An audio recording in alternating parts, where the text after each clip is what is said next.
Boa noite, minhas queridas e meus queridos.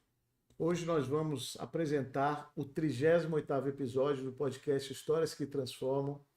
E como sempre, nós temos aqui uma mulher de grande valor, uma mulher muito especial, que é a Tati Rocha. Ela está aqui para contar uma história realmente de superação. Olha só, eu acho que eu vou ter problema, né? Porque eu mal comecei. Como eu sei que a história envolve a filha, né? Uma história muito séria, muito grave, eu já estou emocionado. Mas vamos esperar o tempo, né? Para eu poder usar o meu lencinho. Eu vou levar essa história da melhor maneira, tá? Eu te agradeço demais de antemão por você ter aceito o nosso convite para vir falar da sua história de superação e também para falar do seu livro que conta exatamente isso. É interessante, eu vou te perguntar por quê, porque são crônicas, né? São Eu vou crônicas. perguntar isso no momento oportuno, por que você escolheu crônicas? Né? Porque inclusive uma coisa que eu acho muito inteligente, sabe? Contar uma história de superação muito séria, muito grave, que toca profundamente, que fala do amor de mãe com filha, né? É um negócio muito interessante, eu tenho certeza absoluta, preste atenção no que eu estou falando, que nós vamos ter muita inspiração, muita motivação para transformações. Eu próprio posso dizer que eu conheço histórias não como a sua. Eu tenho aqui um advogado dentro do escritório que teve um filho, ele é apaixonado pelo filho, como nós somos pelos nossos filhos, né? Mas um filho que com menos de um ano de idade, ele teve um problema, se eu não estou enganado, de cardiopatia, correu atrás de hospital, aquela saga normal, né? E aí me permito um comentário até meio, talvez impertinente, aquela saga normal de quem vive num país que não dá hospitais para a população, né? Um país que tem muitos problemas de saúde pública. Mas não é sobre isso que nós vamos falar. Agradeço vocês que estão aqui, os amigos e amigas dela, né? Porque tem muita gente que está aqui que conhece você. Eu peço para vocês que não me seguem, sigam no perfil, que não se inscreveram no canal do YouTube, que se inscrevam no canal do YouTube. Inclusive, no final dessa entrevista vai estar lá completo o nosso canal de YouTube. E que vocês compartilhem agora essa página, esse canal do YouTube, para que outras pessoas também possam beber dessa fonte. Está aqui a nossa querida amiga Tati, vou perguntar como é que ela está. Como é que você está? Tô bem, Tá bem? tô bem. Te agradeço demais mais uma vez por você ter vindo, tá? Nós vamos começar. Linda camisa sua, tá? Agora que eu Obrigada. percebi. Nós vamos começar a fazer uma autodescrição, porque eventualmente tem pessoas aqui que têm a questão de deficiência visual, né? Então eu vou começar dizendo que eu estou com um terno. Ai meu Deus, eu sempre tenho essa dificuldade. Não sei se é azul escuro, uma camisa azul claro, um relógio prateado, meus cabelos, viu? Nós temos aqui uma convidada muito especial, a Ilka, né? Ilka, meus cabelos são brancos, mas eu pinto. Então meus cabelos são brancos, mas agora estão pintados louro escuro, eu ouvi dizer. Na verdade são mechas invertidas, mas agora é um cabelo que está louro escuro. Tem olhos claros, a pele muito clara, sapato, tem o meu óculos marrom que eu gosto, uma caneta na mão que é preto prateada, e é assim que eu me escrevo. E você, querida? Eu sou Tati, boa noite. Eu tô com uma blusa azul e uma calça preta. Sou loira, meus olhos são castanhos, pele clara. E assim que eu me descrevo. Falou da blusa? Falei, Mas falou do detalhe da blusa? não, Então fala o detalhe da blusa, que é linda. tem uma renda, né? Tem um gripe. Chama gripia essa renda? Chama Nossa, é gripe. bonita demais. E que tom é esse azul, Ilka? É um azul bebê. Um azul Um bebê bebê. mais forte. Um bebê mais forte um pouco, né? É. É isso aí. Uma pessoa muito querida, uma mulher muito bonita, com uma história de superação. E antes de tudo, eu peço, né, para que as pessoas te conheçam um pouquinho, quem é a Tati Rocha. Né? Nós não vamos entrar ainda na sua história, mas quem é? Me conta onde nasceu, se quiser dizer a idade que tem. Uma coisa que eu gosto sempre de perguntar é sobre origem, pai, mãe, se está vivo, se não está. Eu não quero que você fale nada que te emocione, eu quero que você fale com serenidade sobre isso que você puder, sobre sua vida, para as pessoas conhecerem. Tá bem. Eu sou Tati Rocha, eu sou de Brasília, meus pais são nordestinos. Vou fazer 53 anos, dia 5 de fevereiro, tá bem próximo do meu Nossa, próximo. aniversário. Fui professora por 11 anos, né? Sou formada em letras. Hoje eu atuo também como terapeuta integrativa. Saí da sala de aula, né? Mas continuo professora. Tenho 2 filhos, Ana Júlia e Paulo Eduardo. Sou divorciada, moro em Águas Claras e estou aqui hoje para falar um pouco da minha história, do meu livro, que foi lançado há 3 meses. Ontem fez 3 meses de lançamento, Gabriel. 2025, eu estou vendo aqui. Fez 3 meses e foi um livro que eu lancei para deixar uma mensagem para vocês. Nós vamos falar muito desse livro, porque esse livro é a história da vida dela, a história da superação dela, né? Muito bacana. Me diga uma coisa que eu insisto. Nordestinos de onde? Do Ceará. Mas capital? Não, eles são de Viçosa, Tianguá, você conhece? Você conhece o Não, Ceará? eu conheço Viçosa de Minas Não, e tem Nova uma Viçosa da Bahia. tem uma Viçosa no Ceará. Tianguá, Viçosa, uma cidade assim mais serrana, mais fria, né? Não são de Fortaleza. Perto de Crateús, que eu acho que é a referência mais Sim, perto sim, que eles sim. falam, né? Normalmente eu perguntaria sobre se tem filhos, os nomes dos filhos, mas essa história dela tem tudo a ver com a filha. Mas eu falei que eu tenho 2 filhos, Paulo Eduardo e Ana Mas Júlia, você né? chegou a falar o nome? Falei que eu sou mãe de Paulo Eduardo Falou e o Ana nome, Júlia. tá. Então, assim, a história hoje vai girar muito em torno. O amor dela é igual, tenho certeza que é uma mãe maravilhosa, até pela história dela, mas vai girar muito em torno da Ana Júlia. E vai girar muito em torno desse livro, porque o livro conta, né? É muito bacana esse livro. Já ganhei o meu, tá, pessoal? Fígado e coração, amor e superação. Tati Rocha, já ganhei o meu. E só não está autografado, porque nós não tivemos tempo, mas eu vou pedir isso para você. Claro.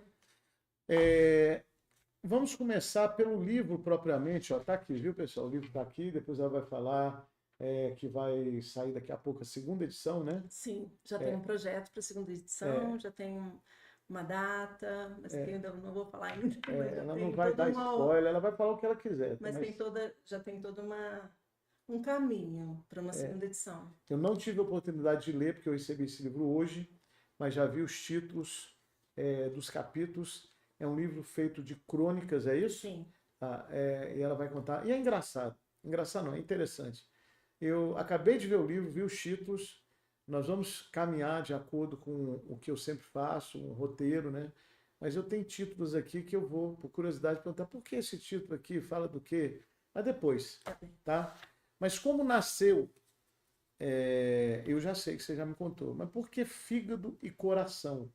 Amor e superação. O que é? É um livro de medicina? Quando você vê o título, você acha que é muito visceral, né? Fígado, porque o livro fala, as crônicas falam sobre um transplante de fígado, né? A minha filha precisou receber um transplante de fígado aos 8 meses de idade, eu fui a doadora dela. Então, fígado, no sentido literal mesmo, do órgão que foi doado, porque o fígado é um órgão que se regenera. E coração foi a alma, a entrega, o amor, a coragem, né? A vontade de salvar a vida, de estar ali presente. Então, foi com todo o coração. Então, veio fígado e coração, amor e superação, porque são histórias de muito amor e muita superação.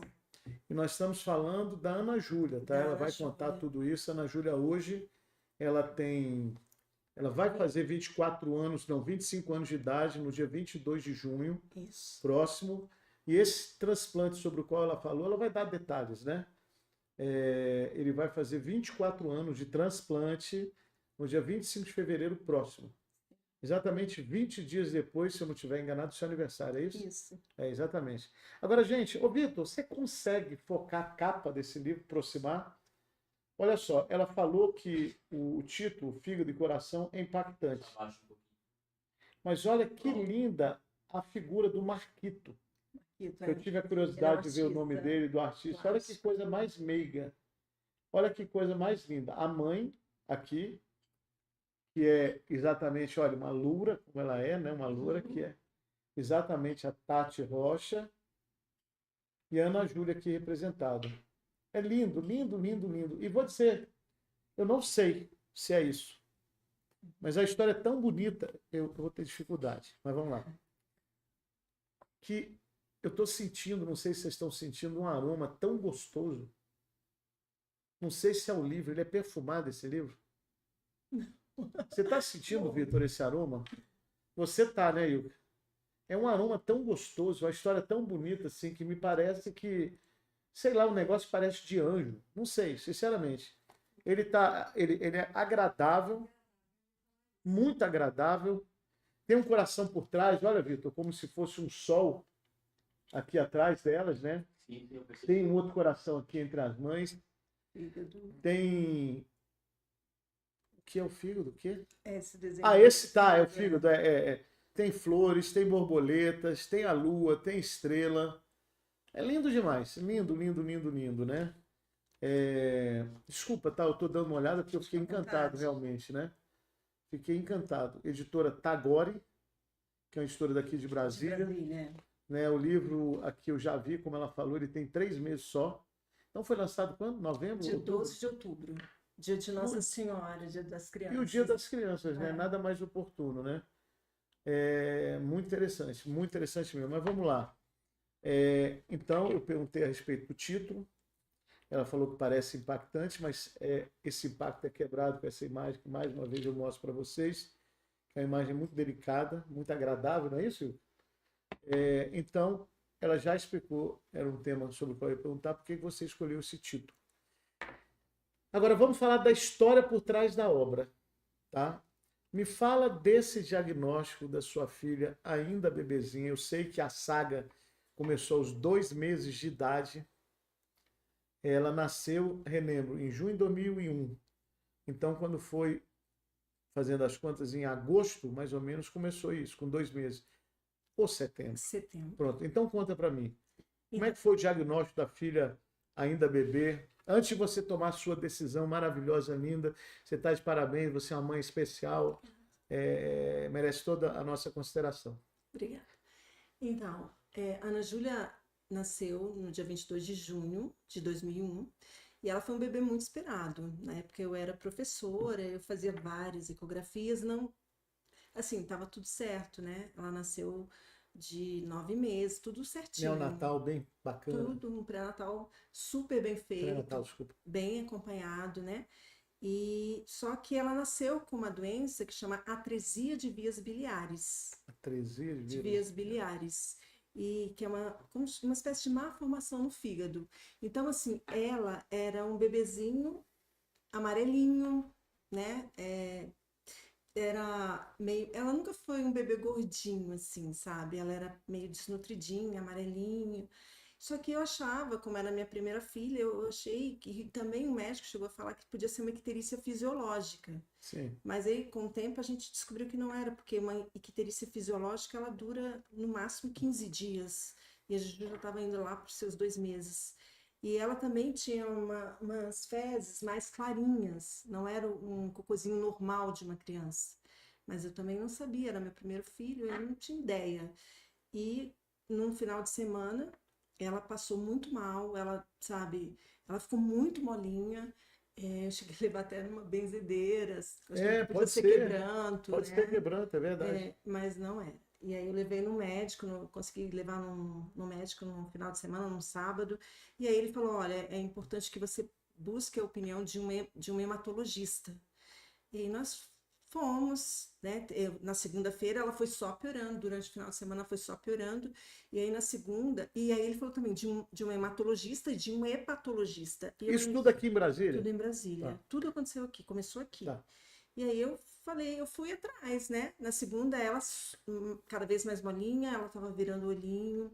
Isso era dia 11 de setembro de 2001, naquela data Nossa, que teve vamos onde? aquele ataque Vamos às torres gêmeas, né? E aí nós ficamos assim, aí eu fui dar banho, ela já estava muito molinha, pedi para minha prima dar o banho. Por fim, eu consegui marcar com um hematologista.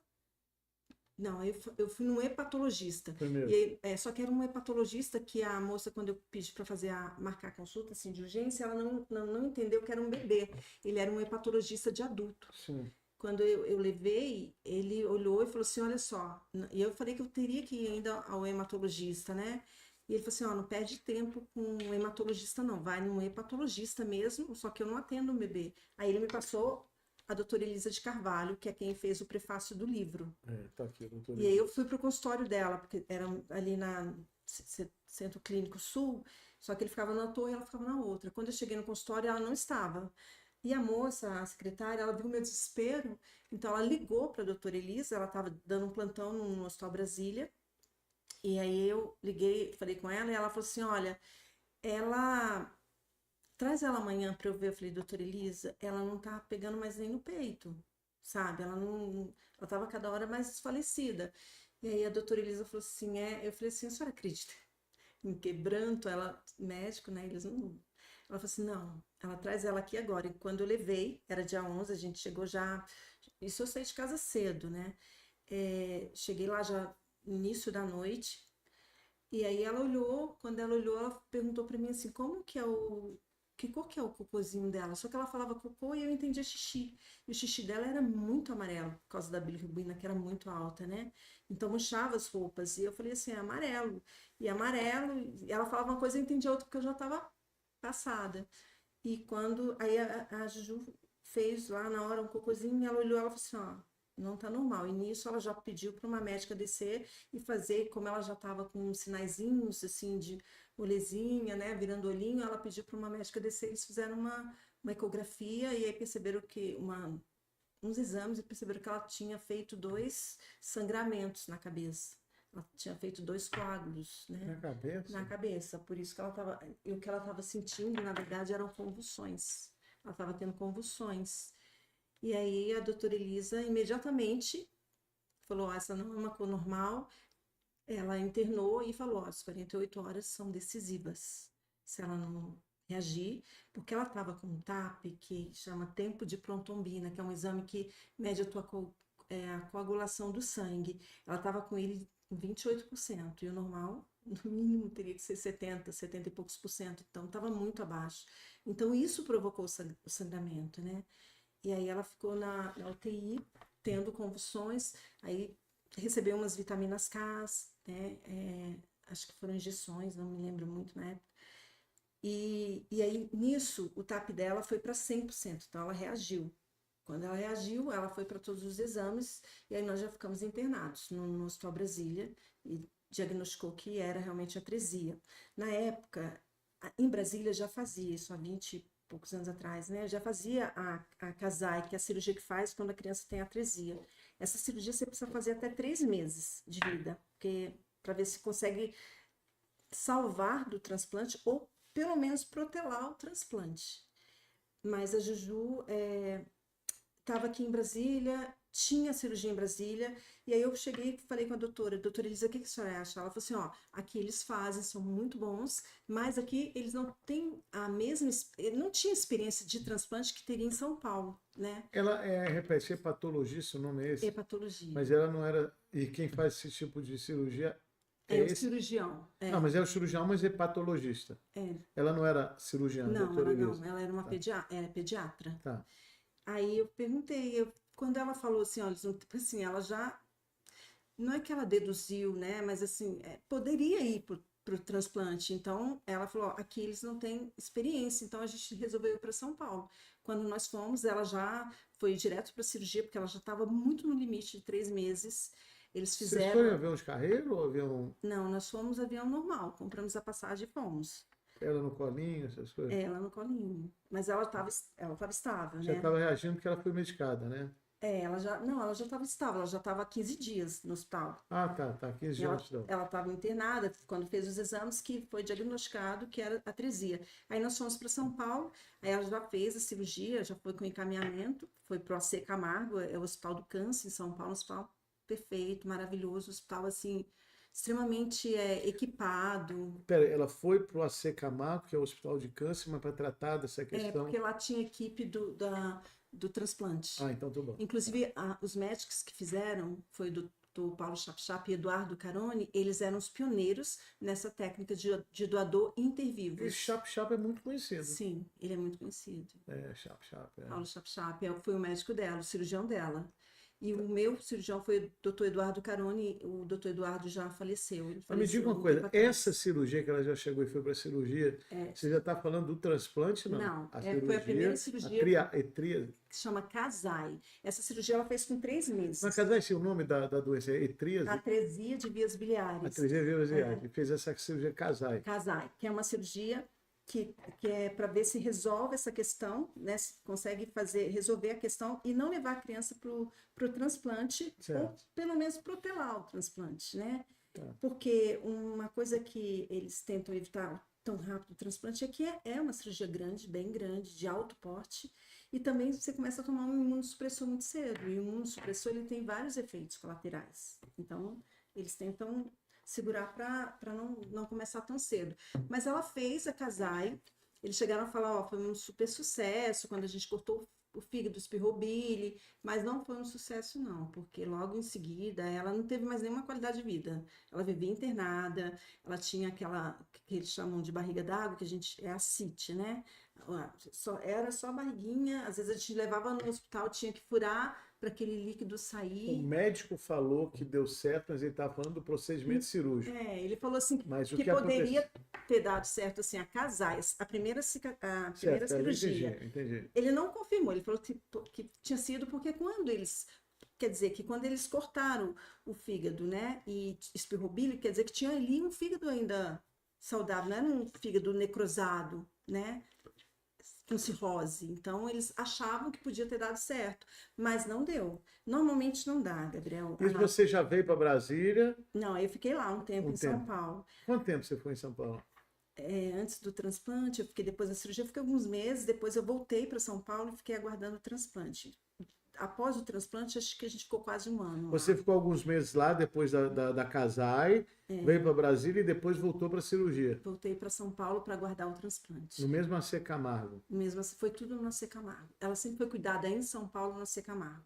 Tá, mas vamos lá, continua então, por favor. E não deu certo então Não, por quê? aí não deu certo porque o que acontece? Essa cirurgia já era uma coisa que a gente tinha sabido disso, né? 70% dos casos não dão certo.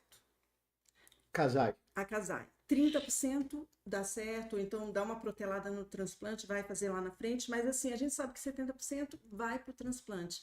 E no caso da Juju, não deu, ela talvez fez tarde demais, não deu certo, porque o dela, logo depois ela fez vários quadros de infecção, porque ela teve essa cite, ela ficou desnutrida, ela teve que usar sonda, sabe? Foram vários processos antes do transplante. Sim. Então, ela foi cada vez piorando. Quando ela fez o transplante, aí, num determinado momento, nós voltamos para Brasília. Posso interromper? Uhum. Tá, aí o que acontece? Aí fez a Casai, você ficou um tempo lá, e lá mesmo você já começou a ver que não tinha dado muito certo, é isso? Aí nós Tá, voltamos. aí você voltou para cá. Já que você tinha visto que não deu muito certo, por que você voltou para cá? Não, aí eles deram alta. Aí e aí deram nós alta. acompanhamos aqui. Eu não vi. O que a gente viu que depois, eu estou te falando isso hoje, pós tudo que houve, né? Certo. Porque assim, a gente achou que pudesse ter dado certo, mas assim, o que eu estou te falando é que logo depois da cirurgia, a gente veio para Brasília, ficou e tal, mas aí ela começou a fazer esse quadro, foi piorando, e foi muito rápido. Qual porque sintomática? Que quadro? Que quadro é esse? ela começou a ficar, ela teve febres, né? Ela tinha várias infecções, ela teve ascite, que é essa barriga d'água, que a gente chama de barriga d'água. Você deve ter visto bebês Já. bem amarelinhos, desnutridos, com aquela barriga bem grande. E a questão do bracinhos. coágulozinho na cabeça ainda tem? Aí nós tivemos assim, o coágulo nós controlamos assim por mais um ano. Ela tomou Gardenal, porque ela teve convulsões, né? Ela tinha convulsão, então ela tomou Gardenal até a época do transplante, ela tomou Gardenal. Mas aí era acompanhado por um neurocirurgião, era um outro médico, Certo. porque cada um tinha uma especialidade, Claro, né? claro. Mas com o tempo ele foi percebendo, eu ouvi várias coisas do tipo, olha, não sei o que pode acontecer, sua filha pode amanhecer com a mãozinha fechada, né? Ou então ela pode ter quando tem a cabecinha grande, como é que chama? Uma hidrocefalia. Então, ainda tive que passar por esse processo também, né? De ver como que estava, mas com o tempo ela mesma foi drenando o coágulo e ela ficou bem do coágulo, sabe? Mas ela foi ao transplante com 8 meses. tomando ainda uma dosagem de Gardenal, porque ela poderia ter convulsões, mas não teve. Depois do transplante, ela não teve. Eles falaram que ela tinha drenado o coágulo, que estava tudo bem, que não era para me preocupar. Tá, agora só que você está falando depois do transplante, mas tem uma parte da sua história que eu quero que você conte. Que é a parte que você falou, eu vou doar o fígado. Ah, então. Entendeu? É como foi viver o transplante com mãe e com mulher. Você está falando do lado da Juju. Eu E quero uma coisa saber que você disso. falou aí, Ah. que até eu nem parei para pensar, que você falou assim, 25 de fevereiro, então você tinha feito o aniversário 20 dias antes. Durante muito tempo, a gente não tinha nem essa noção de tempo. Tipo, Natal, Ano Novo, Carnaval, aniversário, era tudo dentro de hospital, né? Eu nem tinha me tocado, nunca parei para pensar nisso, realmente. Eu tinha 20 dias. E eu quero, antes de você falar a sua decisão doar, me conta uma coisa, por ignorância total minha, né? Nós estamos falando de uma adulta, já desenvolvida, eu não sei como é que é tamanho de fígado, assim, me desculpa, viu, Não, Ilka? sim. E as pessoas que estão me ouvindo, eu realmente não sei. Me diga uma coisa, você doou, e você vai falar sobre isso, sobre a decisão, né, o que passou pela cabeça, você doou um fígado. Mas antes até de você falar, é possível, que a criança, eu imagino que seja Olha pequenininho só, e vou o adulto é explicar como grande. funciona. Como é que A funciona isso? Juju, quando ela fez o transplante, ela tinha 8 meses de vida.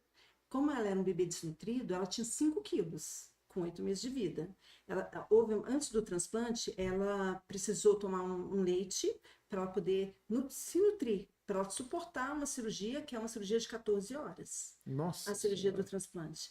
Então, nesse meio tempo, eu fui mãe, né, preocupada, mas quando eles viram que não tinha mais jeito, né, e eu tinha a oportunidade de doar um pedaço do meu fígado, o que que eu doei para Juju? Eu doei um terço do meu fígado. Ah, é um pedaço. O Um fígado terço. pode doar pedaço. O fígado cresce.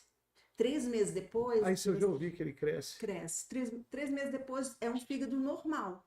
Cresceu já. De pro quem doador. doou. E ela, um terço do meu fígado, era o tamanho do fígadozinho dela. E como é que é a questão da aceitação? O corpo aceitar? É difícil? Então, Como é que é isso? aí tem casos que tem rejeições É muito rejeição. sérias, severas mesmo. No caso, a Ju teve algumas rejeições, porque por mais que ela estivesse recebendo um pedaço do fígado da mãe dela, né, era um corpo estranho para ela, no organismo dela. Então, por isso que eles começam a tomar um imunossupressor. E o imunossupressor é para que ela não rejeite esse corpo estranho. Então, assim, no começo ela teve algumas rejeições, mas eles tratavam, eles davam bolinhos de corticoide, aumentavam a imunossupressão, e aí acompanhado. E a imunossupressão, o cuidado também, um transplantado, ele sempre vai ter cuidados, porque ela tá bem, hoje normal, né? Vive bem, não tem nenhuma questão, nenhuma deficiência física, né? O fígado dela cresceu. Aí o seu fígado, que era pequenininho, ela era pequenininha, ela cresce, o fígado cresce junto também. Tudo cresce junto, porque o fígado cresce. Aí o que acontece? Na verdade, Gabriel, é uma conta matemática. Como que você pode ser um doador de fígado? Para um bebê, no caso da Juju, era um bebê de 5 quilos, então ela tinha um fígadozinho num tamanho X. Sim. Eu tinha um fígado e eu tinha um peso que, tirando um terço do meu fígado, o um terço do meu fígado era compatível para o tamanho do fígado dela. Por exemplo, se o pai dela fosse o doador, como ele estava um pouco a mais do peso, Como se o seu ele teria fígado fosse 3x, porque o dela é X, o seu é 3x, você deu um terço, um terço. como se fosse isso. Já que é matemática, né? Então, mas por exemplo, o pai.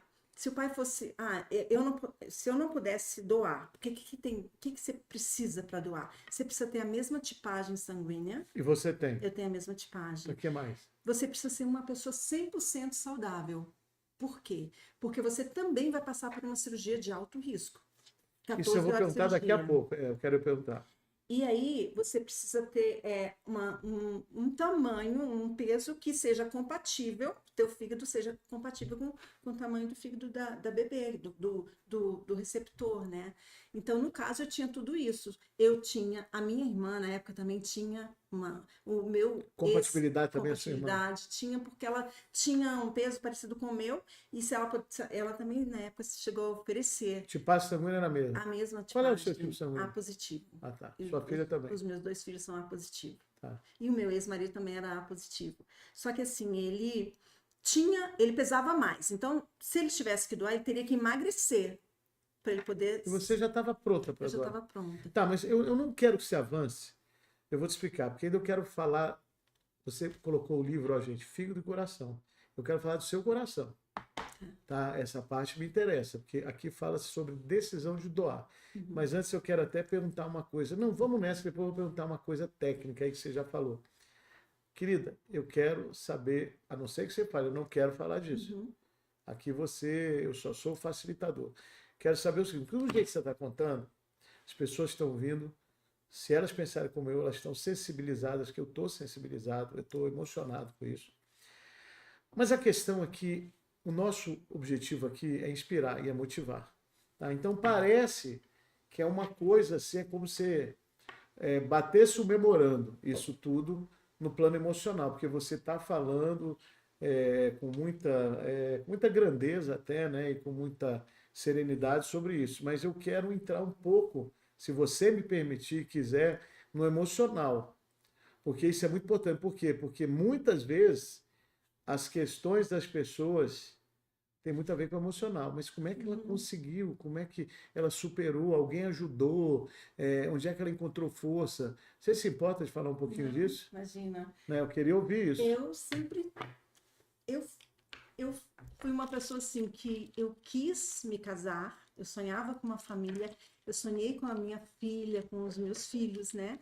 Então, quando eu a tive, eu recebi ali cheia de amor. E de repente eu comecei a me ver passando por essas situações. Eu me lembro no dia 11 mesmo de setembro, que eu fui em casa, que ela ficou internada, eu tive que ir em casa.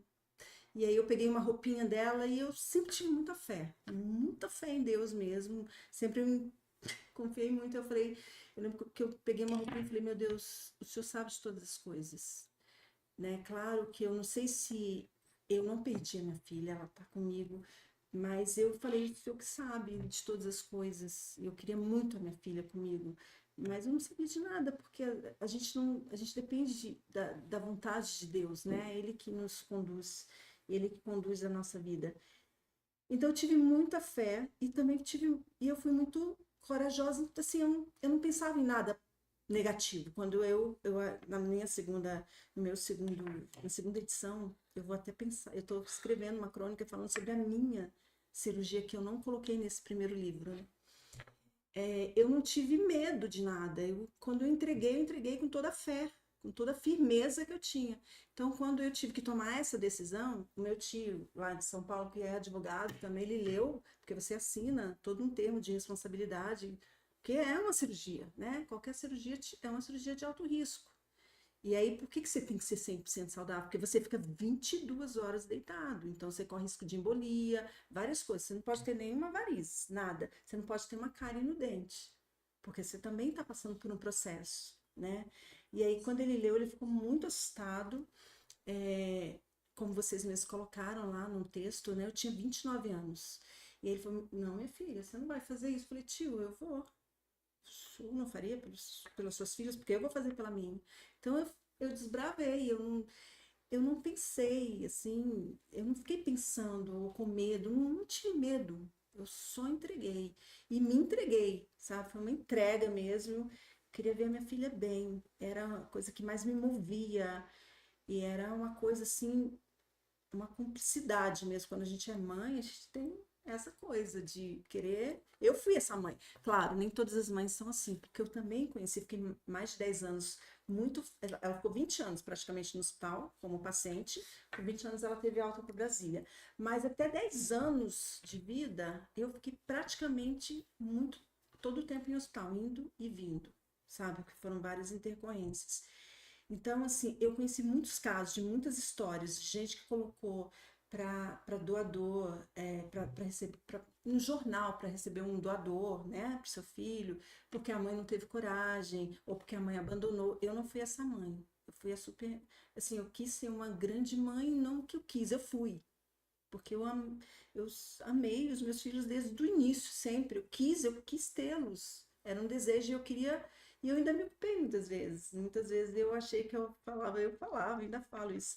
Nossa, eu fui uma péssima parideira, porque os meus dois, né? Porque a Juju veio com essa questão e depois veio o Paulinho, prematurinho, com 1,3 kg, né? Então eu falei, meu Deus, mas fui uma boa mãe, sou uma boa mãe até hoje. Eles são grandes, mas até hoje eu sou super dedicada, eu faço tudo por eles, Você, sabe, cuido mesmo. você contou isso e falou uma coisa aí que eu nunca imaginei, nunca tinha ouvido falar. Você falou que às vezes você vê anúncios, existem anúncios de jornais, de pessoas querendo encontrar um doador e às vezes a mãe não tem coragem, não sei. Aí o que eu ia te falar é o seguinte, olha, eu justifico esse seu ato numa coisa que se chama amor de mãe. Então, eu confesso para você que eu nunca imaginei que e não estou desmerecendo nenhuma mãe, a gente não conhece a história de ninguém, Né? eu não Cada sou um juiz um para julgar pouquinho. ninguém, mas eu estou dizendo para você assim, eu acho que a justificativa sua é amor de mãe. Agora, e eu acho que isso justifica tudo, entendeu? Eu, assim, para mim, é claro. Bom, aí eu quero saber o seguinte, uma coisa prática. A cirurgia dura 14 horas, para as duas, você fica aberta aqui, a Sim. menina aberta aqui. Olha Como é só, que funciona esse funciona. negócio? E eu quero É, perguntar, e quando você estava lá, quem é que estava do lado de você não quero pessoas assim, porque alguém estava, você estava cuidando da filha, tanto que estava se doando para ela, e quem estava cuidando de vocês? então, nessa Sua época, irmã? não, nessa época eu era casada ainda, né? Ah, Então, o sim. pai, meu ex-marido foi super também muito presente. Nós nos separamos no decorrer, mas ele foi presente quando ele estava comigo. Então, assim, a ideia é que ele cuidasse da Juju e a minha mãe, meu pai tinha falecido quando a Juju tinha 22 dias de vida. Meu pai faleceu do coração. Então, a minha mãe, ela nem viveu o luto dela. É o quê? Ela não Nem viveu o nem luto. viveu o luto, né? Ela simplesmente se jogou comigo para São Paulo desde o início, sabe? Quando ela me via apertada lá com a minha filha, né? Porque as pessoas que olhavam de fora, olhavam para a Juju e dava para ver que ela não era uma criança saudável. Mas eu, como mãe, eu sei lá, eu talvez eu não enxerguei assim, né? Eu achava que podia ser realmente uma icterícia. Então, a minha mãe sempre esteve ao meu lado, sempre. Então, tava minha mãe, eu não lembro se nesse dia minha irmã tava, mas a minha irmã sempre ia, sempre que possível ela ia. Eu tenho uma família em São Paulo, que é meu tio, que é esse advogado, eu tenho meus primos, né? Foram todos, assim, minha rede de apoio, os amigos deles, todo mundo me acolheu, né? Nos acolheram. Então, eles ficaram lá do lado de fora esperando. Então, como que funciona? Como eu já estava muitos dias internada com a Juju antes da cirurgia, é, eles acabaram, eu estava na ala da pediatria, né? E eles acabaram conseguindo um quarto da frente para mim. Eu fiquei junto com as crianças, que eu era uma adulta, mas eu fiquei na ala da pediatria, Pediatria. porque assim, não pode ficar no mesmo quarto. Então, Sim. a noite anterior, eu fui pro meu quarto, e aí eles me deram até um remedinho para eu tentar dormir, porque eu tinha que estar descansada, e eu não estava descansada, né? Eu já estava mais de 20 dias, cuidando dela, sem comer direito, sem dormir direito, né? E ainda tinha doado uma bolsa de sangue porque a gente doa. Eu, como doadora, eu doei ou para ela ou para mim, quem precisasse. No caso, ela precisou. E, então, ela recebeu o meu sangue Sim. durante a cirurgia. Então, à noite, eu fui e ela estava exatamente no quarto da frente. E eu fiquei lá e eu fiquei escutando ela chorar, porque ela chorou a noite inteira. E o meu ex-marido falou assim que ela ficou a noite inteira olhando para a porta e chorando, como se ela estivesse me chamando, né? E aí eu fiquei ali, um certo momento eu acordei, eu devo ter dormido, quer dizer, acordei, eu devo ter dormido. Quando foi às 6 da manhã, eles chegaram, me levaram para o centro cirúrgico, porque o doador vai às 6 da manhã, eles abrem o doador, são 3 horas antes. Depois de aberto, ver como é que está o fígado, embora a gente tenha feito todos os exames, eles fazem essa análise, eles olham para ver como é que está o estado do fígado, porque teve também casos, Gabriel, eu fiquei muito tempo lá, né, que eles abrem o doador, fizeram os exames, deu ok, mas assim, na hora que olhou o fígado não tá bom, a textura, né, não tá bom, eles fecham o doador e nem abrem a criança, o receptor. No caso, eles me abriram 3 horas antes, 3 horas depois a Ju chegou, então eu fui às 6, ela foi às 9 pro centro cirúrgico. Aí tava tudo ok. Aí sim foi um sucesso, porque em menos de 24 horas ela saiu dos aparelhos. Tem crianças que ficam mais tempo, né? Você falou que a Da cirurgia são UTI. 14 horas, mas Uhum. você fica 22 22 horas, horas mas do quê? deitado. Depois das 14? Depois das 14. Vão mais 8 horas deitada? É. porque você é um corte muito grande. Hoje parece, hoje teve já uma alteração no corte, mas é um corte em todo o seu abdômen. Então, assim, eu entrei, eu tirei um terço do meu E é um fígado e a corte minha horizontal, é? é como se fosse um T de cabeça para baixo. Ele tem um formato assim. O meu corte, hoje parece que o corte está um pouco diferente. Eles já deram uma. Quando a gente doa, eu nem. Eu E só a sou criança, o corte é o mesmo? não, a Juju ela tem um corte diferente, assim, são transversal. O meu que foi maior, um pouco maior. Sim. Eles eu fui e aí eles tiram também a sua vesícula. Não porque minha vesícula era doente. A da Juju era uma vesícula doente. Ela também não tem vesícula. Eu também não tenho mais hoje. Porque a vesícula, como é uma cirurgia grande e aí tira o fígado e o fígado é muito próximo da vesícula, é muita manipulação, acaba que eles não devolvem a vesícula. Então eu entrei com fígado e vesícula, saí com um terço a menos do fígado e sem a vesícula, né? Isso não sei como tá hoje, porque já faz um tempo que eu não vou lá, e aqui em Brasília ainda não tem esse formato de transplante, que é o intervivos, né? Então, é assim. E aí eu fui, é uma cirurgia que é delicada, é incômoda, né? Porque todo mundo passa por uma cirurgia, tem todos os desconfortos. Mas eu sempre falo muito, e eu falo muito mesmo, que com o doador não acontece nada, a não ser os desconfortos que a gente tem da cirurgia. Porque eu tive, né? Eu tive um dreno que me incomodou, o corte, tive pontos abertos, porque é mãe, né? A gente não fica. Eu fiquei 9 dias internada, então tinha dias que eu vomitava, assim, porque é muito manipulado. Então tem um desconfortinho ali, né? Mas pela grandeza de você poder salvar uma vida, é tão pequeno, porque depois você segue uma vida plena, normal, sabe? Claro, você vai ter uma cicatriz, mas é só isso. E o resto Querida, fica tudo bem. a cirurgia, o transplante foi aos 8 meses de vida. Uhum. Quanto tempo você ainda ficou com ela lá em São Paulo? Então, após a cirurgia, antes, eu não sei como tá hoje, mas ficava assim, ficava às vezes um ano, ou mais de um ano, porque eles ficam acompanhando, assim, semanalmente, a criança todo, assim, sabe? Se tem alguma alteração, se dá uma febre, aumentou, vai para o hospital, e eles acompanham. Não sei como tá hoje, tá? Porque as coisas vão mudando, né? Mas eles acompanhavam, sim. Então, o que que eles falavam? Não vou fazer o transplante aqui, cuidar e mandar para sua cidade de origem, às vezes, que tem gente de todos os lugares. Lá era um centro de vários lugares do Brasil, né? E aí, às vezes, a pessoa não vai acompanhar, não vai cuidar, e aí perde o bebê no meio do caminho. Então, lá eles eram extremamente cuidadosos. Eu ainda vim um pouco mais cedo, talvez eu não tenha ficado um ano lá, não, acho que uns 8 meses após o transplante, porque tinha a doutora Elisa Aqui. aqui. E a doutora Elisa sempre foi muito, assim, ela é muito respeitada porque ela é muito cuidadosa, sabe? Então, ela cuidava. A gente foi a pioneira aqui em Brasília dessa primeira transplantada que chegou em Brasília com esse formato, né, de doador intervivo. Depois tiveram outros. Hoje eu tenho várias Ah, crianças que tá. são Doador transplantadas intervivo. Entendi. e do fígado, né? Então a doutora Elisa, ela acompanhava. E aí a gente ia sempre para São Paulo fazer os exames, se dava alguma alteração. Eu ainda era professora na época, né? Eu era professora do Leonardo da Vinci, inclusive. Aí, com todas as alterações, a um exame alterado, a gente tinha que partir para São Paulo. Então, eu acabei saindo do Leonardo, depois eu ainda continuei na sala de aula, fui professora do Fênix e tal. Aí eu engravidei do Paulinho 4 anos depois. E aí, quando eu E perguntei para nesse as tempo, como é que médicas, estava a Juju? estava bem. Inclusive, quando eu quis ter o Paulinho, nós perguntamos, eu era casada, tudo, eu falei, ó, vamos conversar, o que que a senhora acha, doutora Elisa? Ah, tá tudo bem, a Juju tá estável, mas aí depois a gente teve outras intercorrências durante a minha gravidez. Então, é assim, no começo é muito cuidado e é normal. É uma trajetória ser um transplantado, sabe?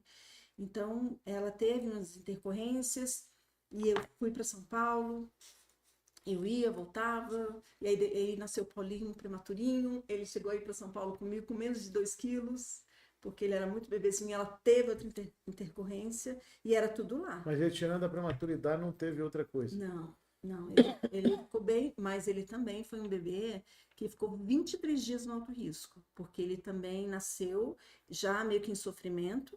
Eu não sei nem se falar se foi uma pré, eu acho que nem foi uma pré-eclâmpsia, eu tive uma eclâmpsia mesmo, porque eu não tive nada antes. Eu fui para o hospital na sexta, e aí os médicos falaram, minha pressão estava bem alta, e quando o Paulinho nasceu, ela estava 23, estava muito alta. E aí eu já comecei a ver aqueles pontinhos coloridos, então assim, eles estavam extremamente nervosos, porque eu poderia ir ali, e o Paulinho também, né? Os dois já estavam em sofrimento. E aí ele foi para incubadora, ficou 23 dias no alto risco. A primeira vez que eu segurei ele no colo, ele tinha 23 dias. Primeira vez que eu vi o olhinho dele. Então, assim, foi muita coisa, sabe, acontecendo. Eu estou lendo aqui, depois, mais pro final, eu vou ler um pedaço do prefácio da doutora Elisa de Carvalho. Estava lendo aqui. E aí, pessoal, a vida já não está fácil, né? E ela com... Eu até poderia até parafrasear as palavras da doutora. Eu vou sim, já vou falar. Tati é uma mulher incansável, forte, doce, resiliente, sensível, sempre com uma palavra de gratidão, mesmo nos momentos mais difíceis. E isso aqui revela quem é ela, né? E como ela conseguiu lidar com essa situação. Mas daí, como eu costumo falar, né? Se a gente encerrasse aqui esse podcast, já teríamos uma história de superação narrada, né? Uma história de vitória, né? Vitória, porque afinal, com 2 meses de vida, a Juju já apresentou esse quadro, fez uma cirurgia que eu aprendi hoje chamada de casar, que não resultou naquilo que se esperava, e teve o transplante de fígado, houve intercorrências, nesse meio tempo nasceu o Paulo, né, que hoje tem 20 anos, tá?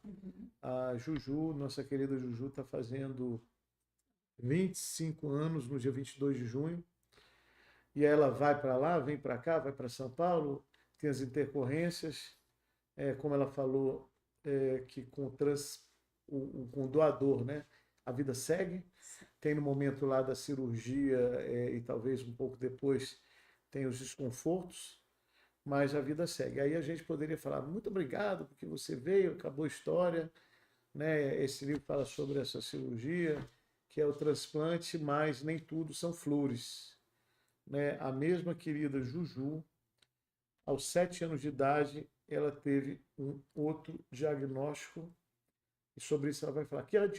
Que diagnóstico a Juju teve aos 7 anos de idade? A Juju teve um linfoma não Hodgkin, um câncer, né, no sistema linfático, e foi, assim, um outro momento de loucura, porque é um susto. Paulinho estava muito bem, com 3 anos O de idade. Paulinho tinha 3 aninhos, estava bem, mas assim, eu sempre fui muito mais, cuidei muito mais da Juju até do que do Paulo, e eu falo muito isso no livro. E um dia até falei, filho, assim, ele falou, mãe, você se culpa por isso? Porque eu não te culpo, sabe? Eu não consigo, eu não podia ser diferente, eu tinha Ele que deve dar amar a essa irmã, né? atenção, e ele ama muito essa mãe, que Eu ele é sei um isso com queridão, certeza, mas a sabe? irmã também, ele deve amar demais, né? Nós hoje somos nós três, e nós somos muito unidos. A gente tem as brigas de irmãos que É natural, família, toda né? família tem, mas nós nos sustentamos, assim, é como se nós fôssemos uma teia mesmo, sabe? Uma coisa juntas. Então, Vê esse diagnóstico, mas eu quero perguntar o que que levou você a desconfiar que havia alguma coisa errada e que você chegou a esse diagnóstico de linfoma? então eu estava com uma viagem marcada para a Costa do Sauípe, eu, o Juju e o Paulo, né? A gente ia de férias, nem me lembro. E aí a Juju, do nada, ela nasceu um tumorzinho no Mas antes, braço. assim, ela era alegrinha, Era feliz, aquela normal, criança normal. espevitada. Olha, nunca foi espivitada, era uma criança esperta, inteligente, sim, né? Mas nunca foi muito espivitada, não. Até porque a Juju também é muito. Eu falo assim que ela.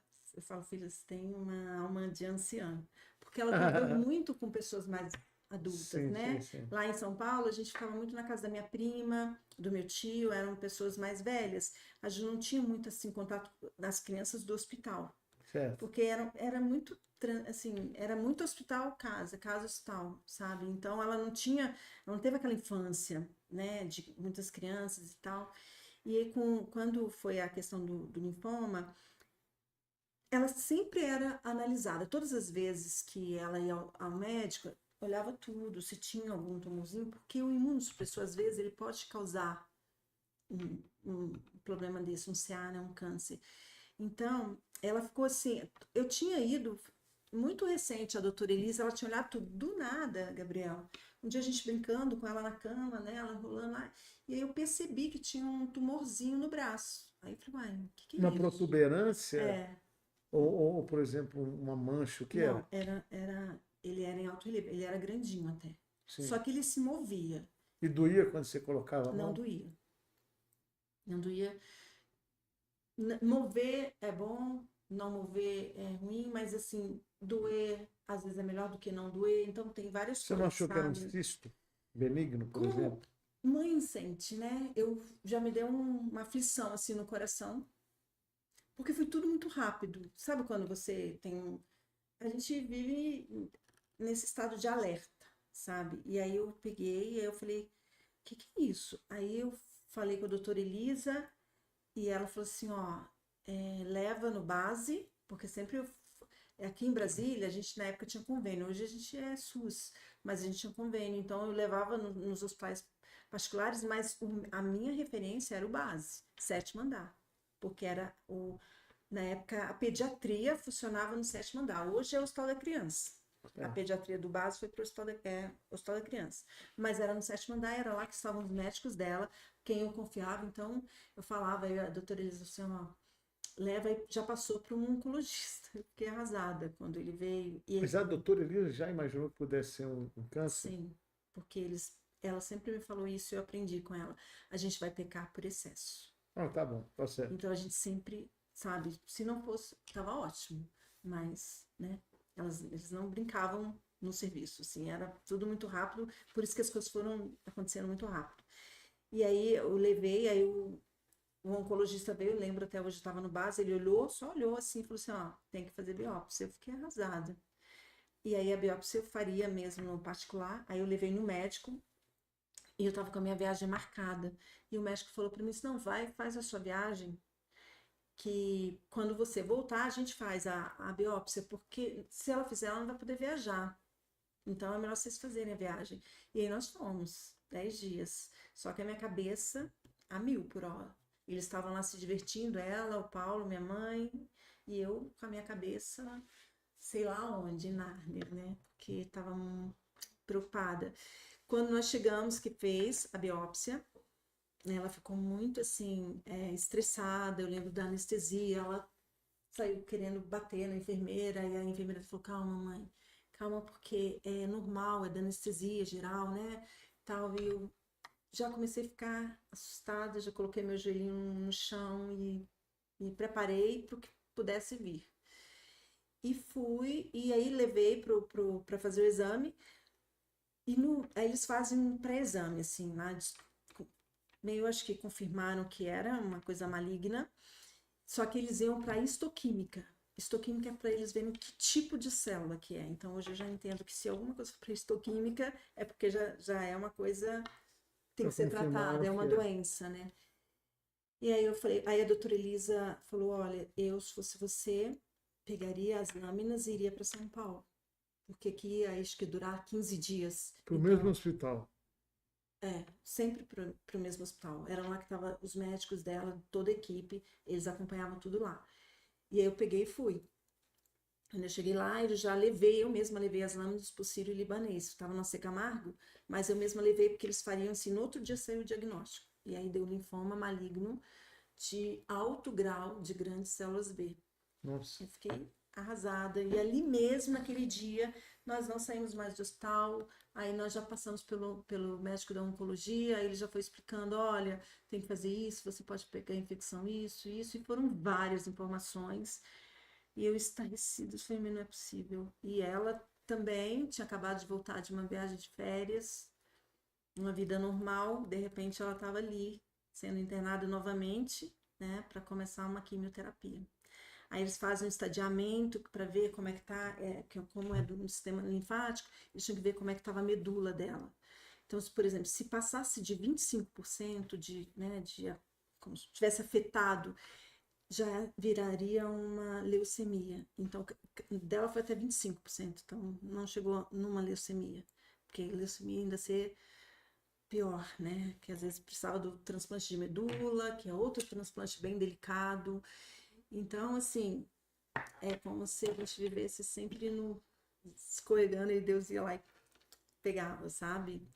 Então, eu sempre tive, sim, Gabriel, muita fé. Eu tive muita fé e eu sempre falava assim, olha, essa força que eu tenho, ela não é minha, ela vem de Deus. Porque a gente tem força física, a gente age da forma que tem que agir, e eu sempre fui realmente, como a doutora Elisa falou aí, uma mãe que eu procurei cooperar sempre. Eu nunca fui uma mãe que criou casos ou que ficou questionando. Então, tudo que os médicos falavam para fazer, eu fazia.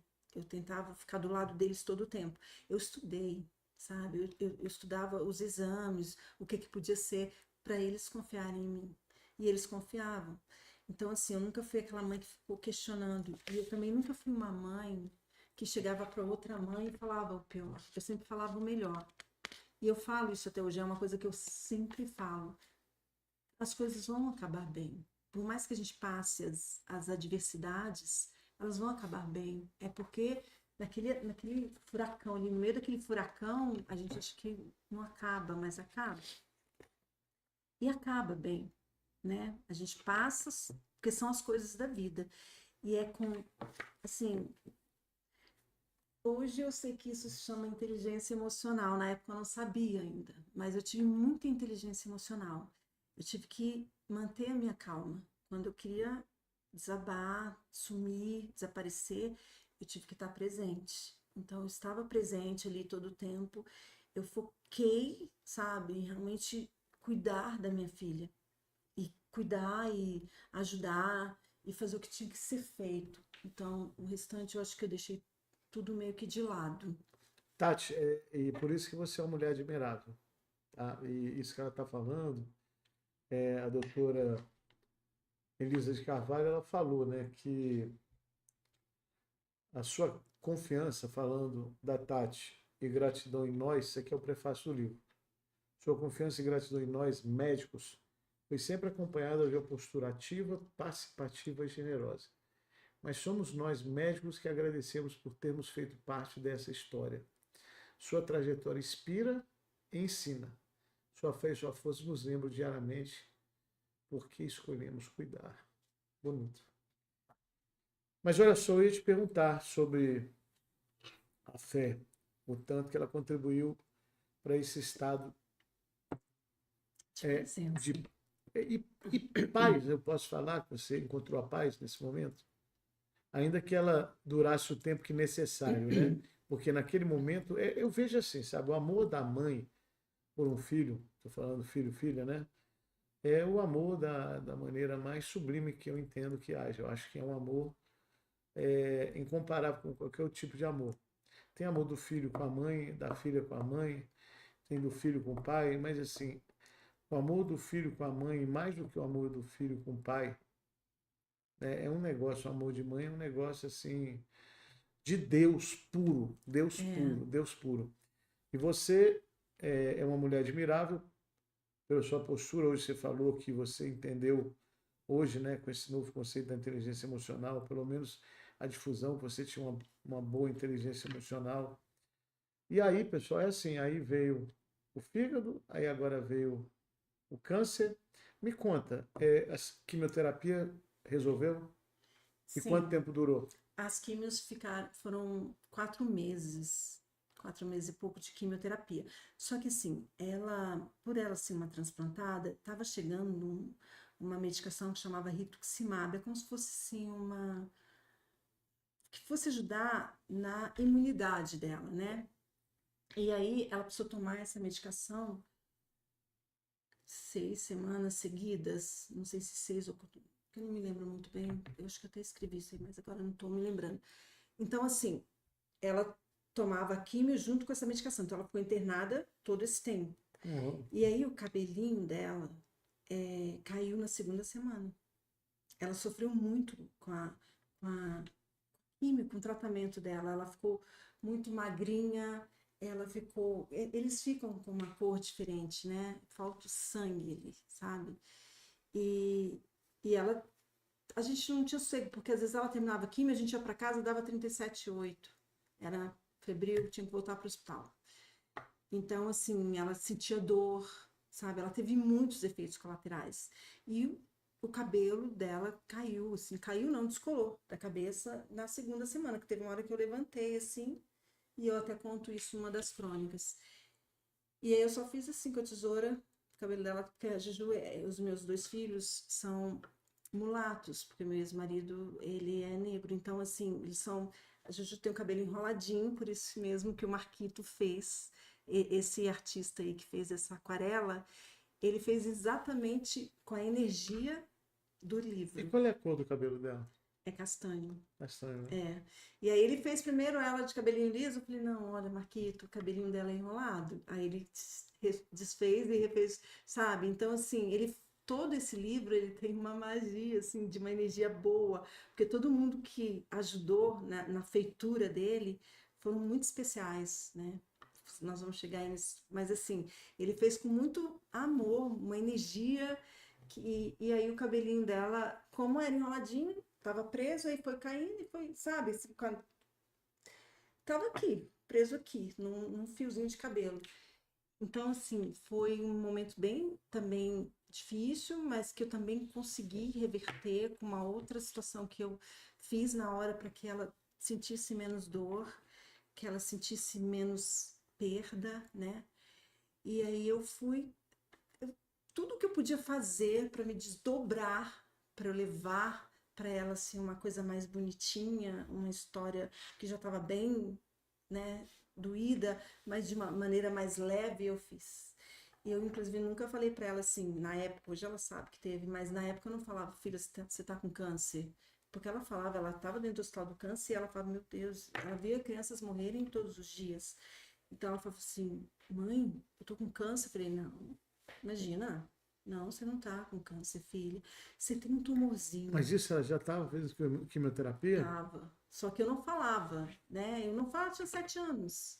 E eu não deixava ninguém, os médicos nem gostavam dessa postura, porque eles não gostam de mentir, tá certo, não tem que mentir. Mas eu era a minha proteção de mãe. Sim. Tanto que no dia que ela foi internada, que quando saiu o diagnóstico, que nós já ficamos no hospital, ela foi internada à noite, ela deu um, sabe, ela fez um escândalo, ela puxou os fios que estavam da medicação, ela rasgou as revistas e aí veio uma psiquiatra no quarto e falou, olha, vamos entrar com a medicação para ela. Eu falei, não vamos, deixa ela digerir as coisas.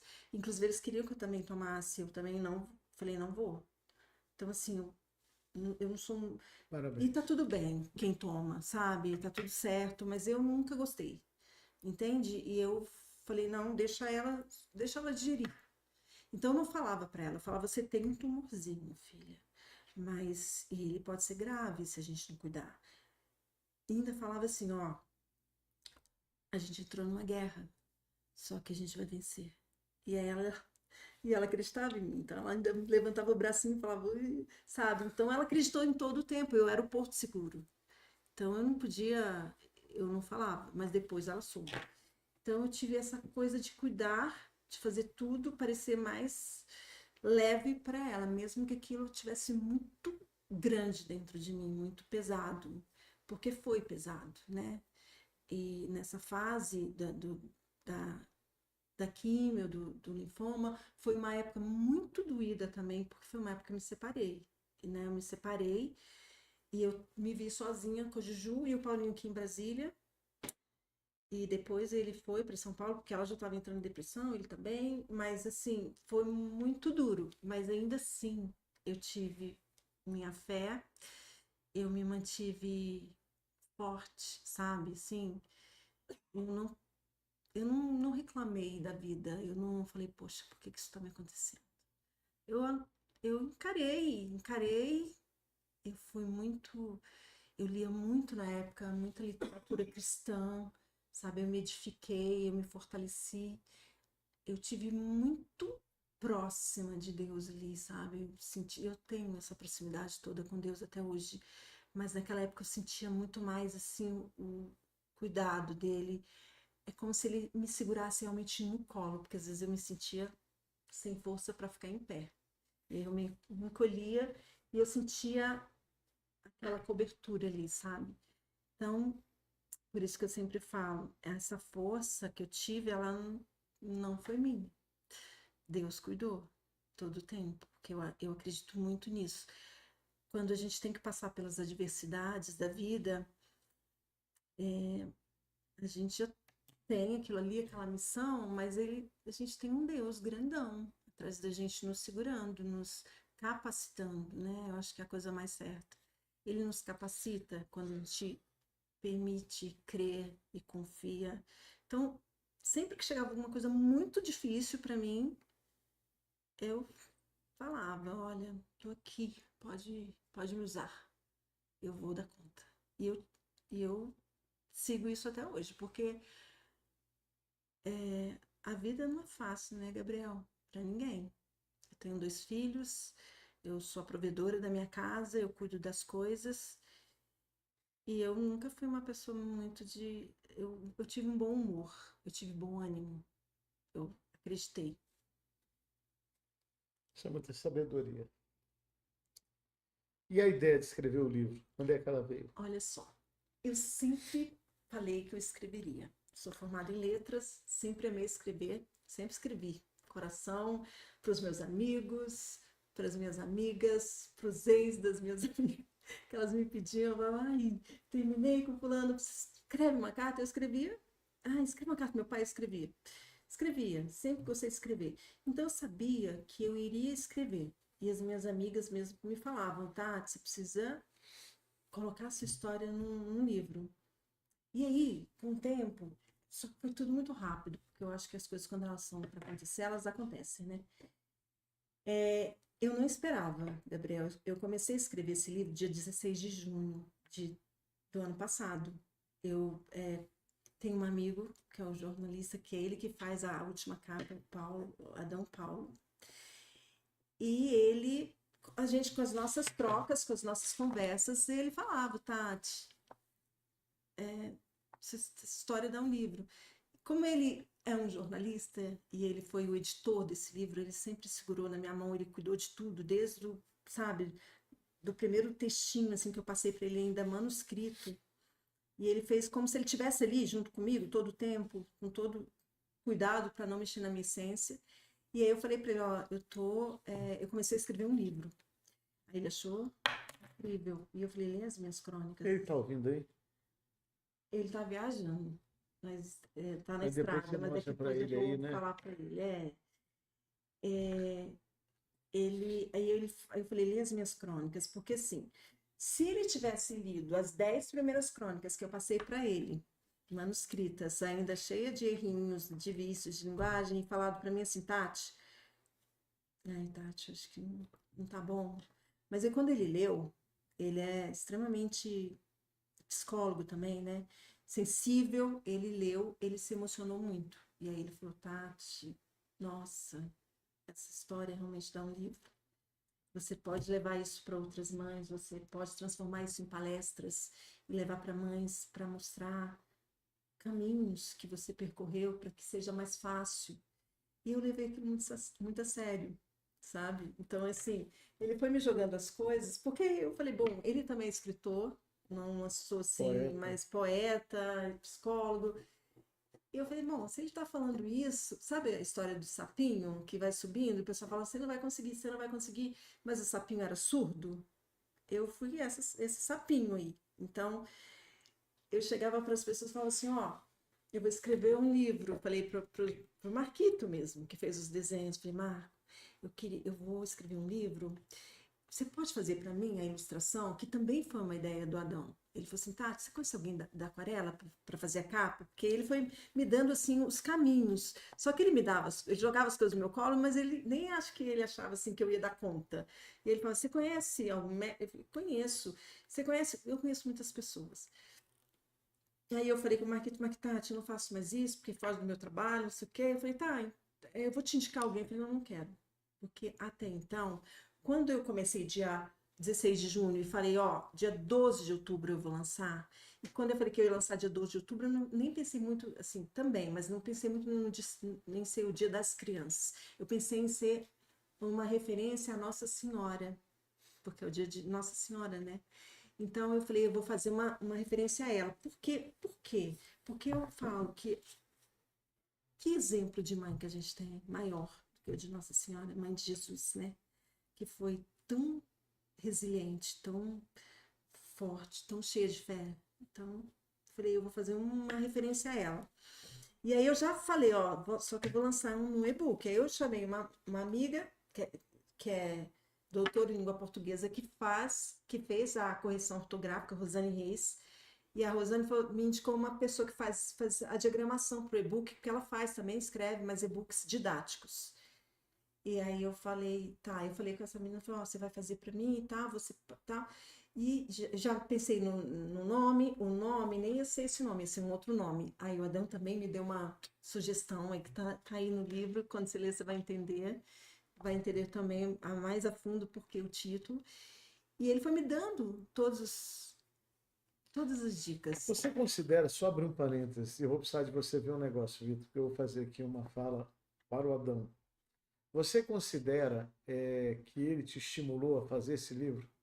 Ele tem uma participação importante no fato de você ter feito esse livro? Nossa, super, porque eu até falo que ele é o progenitor, eu falo assim, é o pai, você não pode largar da minha mão desse livro, porque ele pegou cada crônica, ele cuidou, ele, sabe, quando eu levei para a editora também fez a parte editorial, mas assim, já foi meio que pronto, já levei com a capa, ele cuidou, eu tive ele para olhar todos, mudar uns terminhos que ele falou, isso aqui não tá muito bom, sabe, a gente pode trabalhar aqui, mas nunca, com todo o cuidado, ele nunca tirou a minha essência.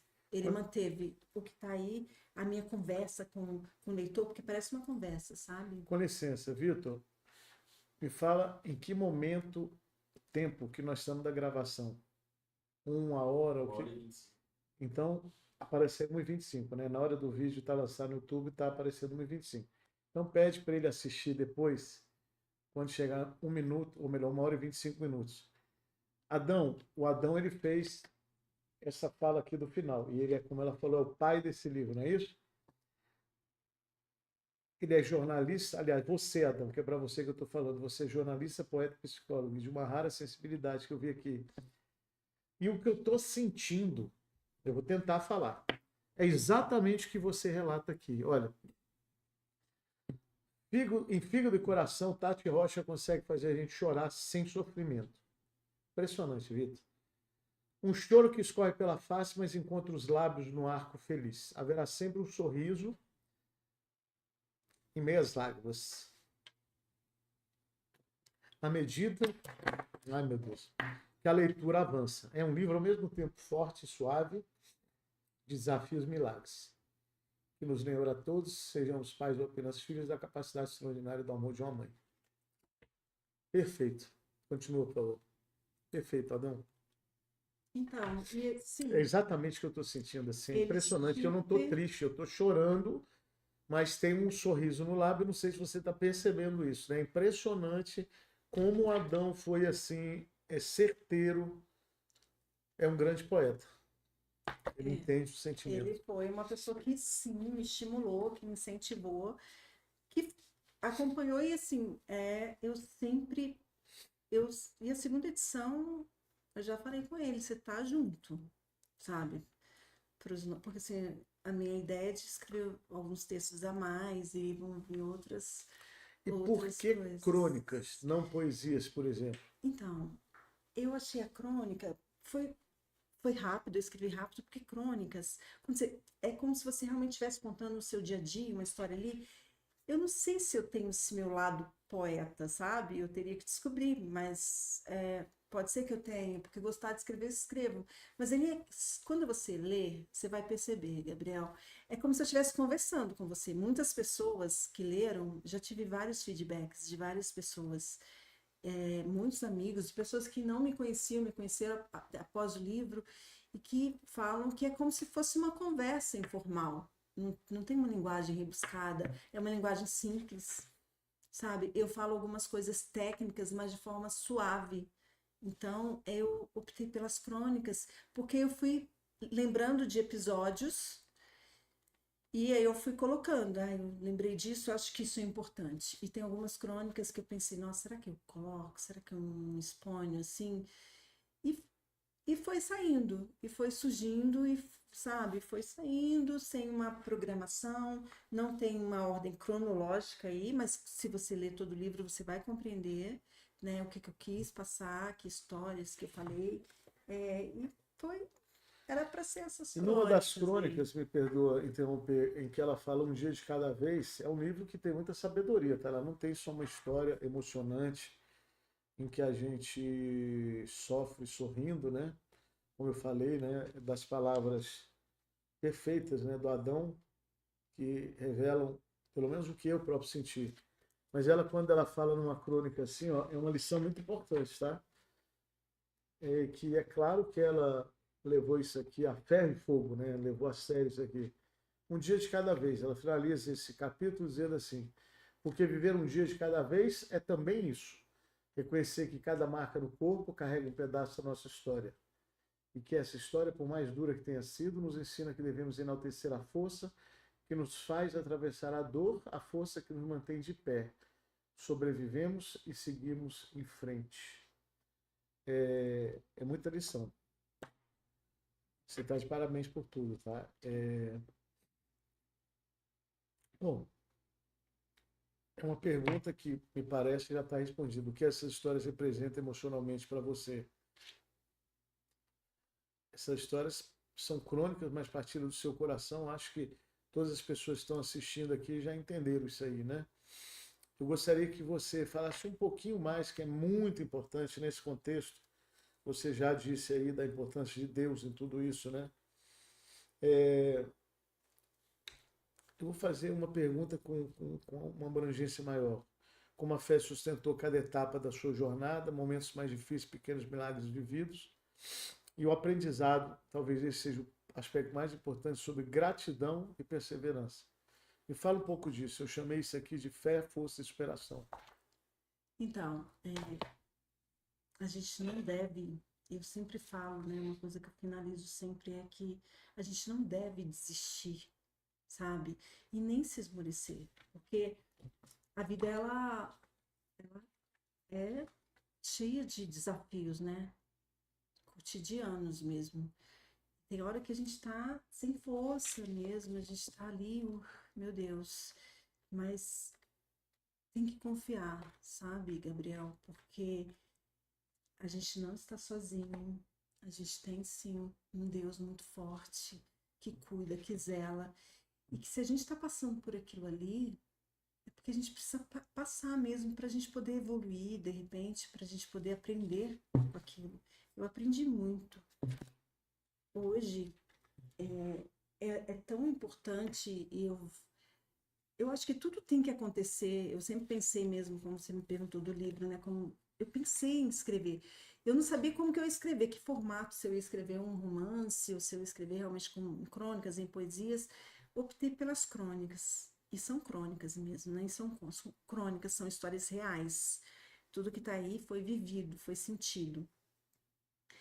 E eu pensava que em qualquer momento eu ia parar, sabe, parar, ter um tempo para mim e escrever. Só que a gente não tem esse tempo. Eu não tive. Eu não parei assim. Agora eu vou parar e vou escrever. Não, eu escrevi durante os meus dias, as noites, né? Quando eu comecei a escrever, eu senti aquela coisa e é como se fosse um exercício diário. E quando a gente escreve, ali também eu estava vendo quanto eu já trabalhei, quanto eu já me curei dessas mazelas que eu passei, sabe? Porque eu ainda tenho muitas coisas a ser curadas, mas eu estou bem. Os meus filhos estão bem. Então, hoje, logo em seguida, assim, no mês passado, eu tive um contato com o pessoal do IBTX, que é Instituto Brasileiro de Transplantados. E aí eu conheci o diretor, conheci uma outra pessoa, que é uma jornalista, Tassiana, e aí nós nos aproximamos assim, e agora eu também estou fazendo parte desse instituto. E hoje são histórias que eu vivi, sabe? Mas que talvez eu nunca parei para também me doar mais, porque eu estava no meio do furacão. E hoje eu falo para minha filha, filha, você também precisa falar. E quando nós fizemos uma entrevista, né, que nós chegamos a passar no DFTV, ela falou do quanto foi importante ela receber Eu vou até o falar sobre órgão, isso. porque ela foi salva. Então hoje a gente vê o quantas pessoas precisam também, que estão naquela mesma situação que eu ainda pude doar, porque eu estava viva e decidi doar por uma escolha minha, decidi, disse o sim para minha filha. E aí foi uma decisão minha. E quando a gente, hoje, fazendo parte desse instituto, eu vejo quantas pessoas estão ali à espera de um órgão e que pode ou não sobreviver, dependendo da sua espera. Então, o quanto é importante, gente, a família falar o sim, né? E eu sei que é um momento de muita dor, porque você está perdendo um ente ali. É muito doído isso. Por outro lado, você tem uma outra família que também está muito sofrida, porque você também pode perder o seu ente, sabe? Então, essa consciência, assim, gente, de que a gente pode fazer uma doação, porque eu sou extremamente doadora de órgãos. E meus filhos sabem, minha família sabe, todos nós somos, né? Mas essa consciência de que a gente pode salvar, sabe? E levar esperança, e como eu falei, eu, no caso, doei em vida. Passei pelo desconforto da cicatriz, da cirurgia, do dreno, né? Mal-estar, mas é só isso, porque depois tudo passa, sabe? A vida segue e o transplantado, ele tem que ser cuidado todo o tempo. Mas também tá bem, a minha filha vai fazer 24 anos de transplante. Teve várias intercorrências, mais lá na fase mais da infância, né? É, adolescente, não, acho que com 20 anos, quase 20 anos, ela teve um nódulo no seio, também fiquei super assustada, mas graças a Deus não foi nada. Então, assim, até hoje ela é acompanhada, a gente passa sempre de 3 em 3 meses nas consultas, mas eu tô bem. Tati, sobre motivação. A sua motivação foi meramente divulgar a história da sua vida, no que diz respeito a essas passagens importantes envolvendo a Juju, me permita chamar de Juju, já estou chamando desde o início, ou o seu motivador foi contar com o objetivo de que outras pessoas que estão passando, que vão passar por isso, elas entendam o processo. Seu processo pode ser diferente, quer dizer, pode ser não, é diferente do processo de outras Sim. pessoas, mas qual foi o seu objetivo, a sua motivação? Para que você quis? Eu perguntei quando surgiu o desejo, por que foi crônica, isso tudo que você falou agora, que as coisas passam. Você falou sobre se inventar e reinventar, sobre o que você fala no Uhum. livro, mas eu pergunto, qual foi o objetivo ao resolver escrever esse livro? Qual foi o seu objetivo verdadeiro, mais profundo? Quando eu pensei em escrever, eu pensava realmente em levar para as pessoas um pouco de fé, esperança. Só que, para ser bem franca com você, Gabriel, eu não tinha noção de quantos corações eu iria alcançar. É como se qualquer pessoa que leia o meu livro, independente se essas pessoas passaram por situações como a minha, de enfermos, transplantes, mas pessoas que não tiveram nenhuma situação assim, mas que leram e que vieram com retorno para mim falando, olha, sabe, mexeu muito comigo, porque me trouxe esperança. Porque eu falo com muita singeleza mesmo, de forma singela, não sei se existe singeleza, de forma singela, situações muito difíceis, mas eu falo de forma, sabe, assim, simples, para que realmente chegue às pessoas e que as pessoas compreendam que sim, as coisas vão passar, que a gente tem que ter essa fé, sabe? E que a gente tem que perseverar. Então, mas eu não tinha noção. E aí, entrando hoje no instituto e os feedbacks que eu tenho recebido, isso está me fazendo querer ainda mais levar para as pessoas, assim, porque o próprio Adão falou, Tati, eu nunca vi uma situação dessa, uma pessoa que doou um órgão para outra pessoa, Mas, sabe? E aí, nossa, então quando eu conto a minha história, que para mim foi uma história que eu não conheci outra, foi o que eu vivi ali, para mim foi normal, assim, outras pessoas não acham normal. pois é, eu vou dizer uma coisa para você. Essa percepção que você teve, depois de escrever que, na verdade, isso atingiu muitas pessoas, você sabe que está atingindo hoje muito mais, né? Por causa desse podcast que você está participando aqui. Eu acredito que essa sua história vai chegar a muito mais pessoas. Caminhando para o final, você começou a falar isso. Fala para mim o seguinte: você já está caminhando para a segunda edição? Qual foi a recepção? Você falou que participou de um jornal, né? Conte para a gente a reflexão do seu livro. Eu participei de uma entrevista no DFCB, porque foi exatamente em setembro, que é o mês de órgãos, né? Da doação de órgãos. E aí depois nós saímos também no Correio Brasiliense, e depois a gente saiu na Rádio Metrópole, que um veículo vai vendo o outro e Sim, nos sim. convidaram, né? E assim, foi a mesma emoção, assim, as pessoas que nos ouviram, as pessoas que leram, assim, do nada, às vezes alguém chega na rua e fala, eu te vi no jornal, e sabe? E aí é quando você vê, não, nenhuma intenção de ficar, nossa, que não é vaidade, mas assim, eu fiz, eu e minha filha, então, menos ainda, porque a Ana Júlia nem gosta dessas coisas, mas quanto, quanto as pessoas foram movidas, sabe, com as coisas que nós dissemos. Então eu achava assim, meu livro é tranquilo.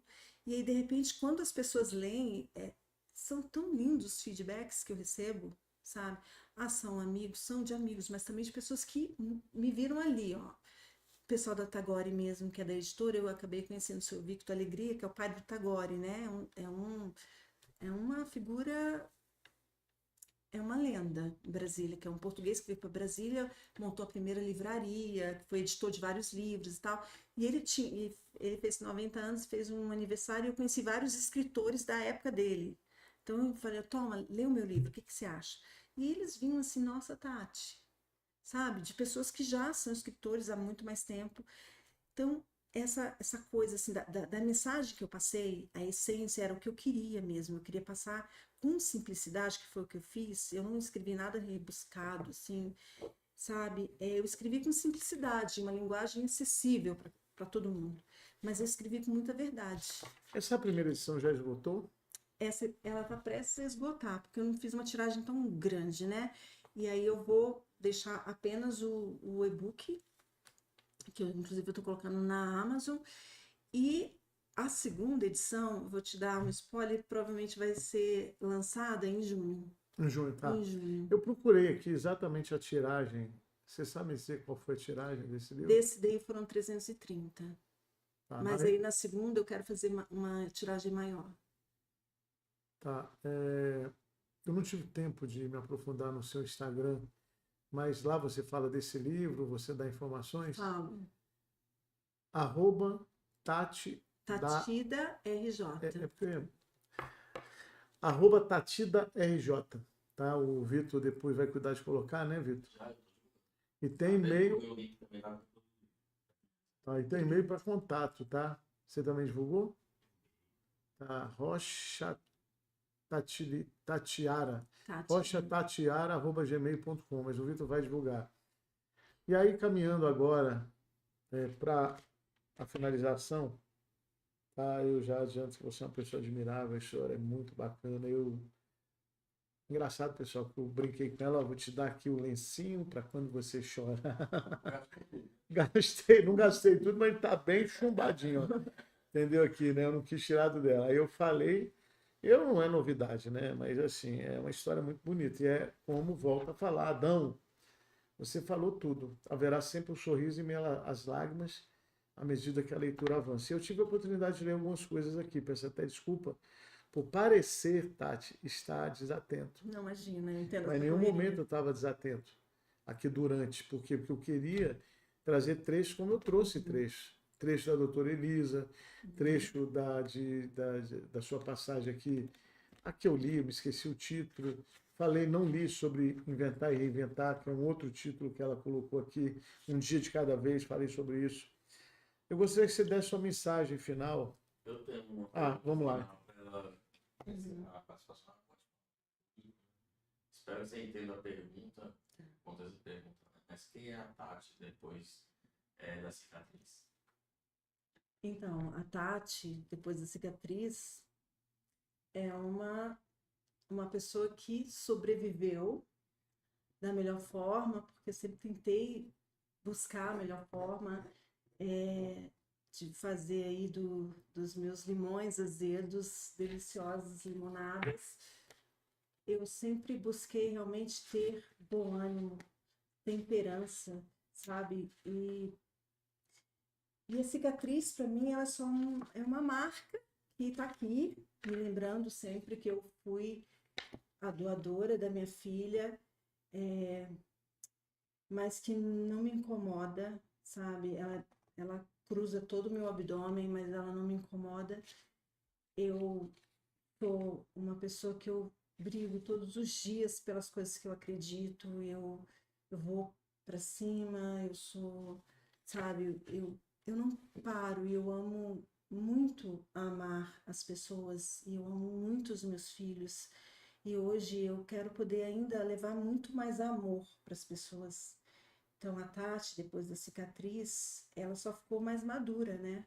Porque agora eu vou fazer 53 anos, mas a minha essência, ela foi essa, sempre de desbravar, de acreditar e de ter, assim, coragem e muita fé para caminhar nessa estrada bonita, mas também, às vezes, desafiadora, que é a vida. Pois é, mas eu vou completar, porque ela falou Os Limões, a Melhor Limonada, é o título de um capítulo. Eu vou ler 3 pequenos parágrafos. E fala isso que ela falou. Palavras dela. Fui assim sempre. No meio da bagunça, do barulho e das tempestades, eu acabava achando uma fresta de luz. Nunca fui pessimista ou negativa e dava risada de tudo, até das situações mais embaraçosas que fazem qualquer um querer sumir. Preste atenção. Isso aqui é sabedoria. Sabedoria escrita no papel. Vieram tantas coisas ao mesmo tempo, mas eu estou aqui, firme e forte, engraçada, leve, contando essas histórias para vocês. Porque cada um escolhe a forma de viver suas adversidades. Eu escolhi enfrentar sem reclamar, ela falou sobre isso, sem guardar mágoa, sobrevivi junto com os meus filhos. Hoje, lembrando tudo pelo que passei, sinto que estou bem, viu, Vitor, respondendo a sua pergunta, não perfeita, com marcas e cicatrizes, né? Sua pergunta sempre pertinente, mas inteira. E siga assim, vivendo com fé, bom humor e com a certeza de que o pior já se foi e que o melhor ainda está por vir. É muita sabedoria, viu? Pensem sobre isso. Eu costumo dizer, não, pense nisso. Adquiram esse livro, realmente. Adquiram esse livro, realmente. Eu acho que tem talvez uns 300 e quanto?